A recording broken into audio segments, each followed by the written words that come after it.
So, what are the most important things to know about the halving cycle? Well, the first thing is to know when the different halvings have taken place. The first halving was in 2012, the next in 2016, the one after that in 2020, and the one after that in 2024. Once you've charted where these dates fall on the overall price trajectory of Bitcoin's history, you can then start to understand where other trends fall in line based off of that chart. Next, you need to know what happens during those first initial days and months after that halving takes place. Now, historically, around the first 500 to 600 days, you see a bull run, effectively going from a rather steady price movement to an all-time high. And once this all-time high happens, you see the second thing, which is approximately a year of a down market or a bear market. So effectively, we take about 500 to 600 days to reach a high, and then once we reach that all-time high, we go right back down almost to what we started, meaning that once we get to an all-time high, we usually drop around 70 to 85% in price.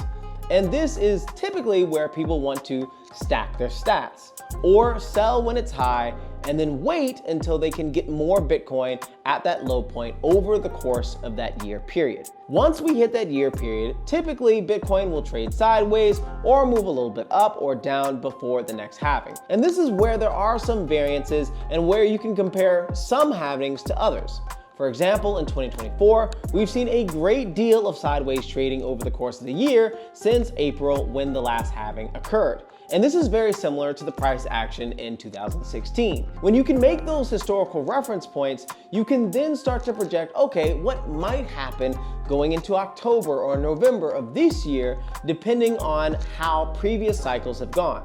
Now, that is not to say that everything is completely predictable using these reference points. There are also other correlative factors such as an increase or decrease in US federal interest rates, presidential elections around the world, and of course, supply shock from certain instances like Mt. Gox paying back its creditors, etc., etc.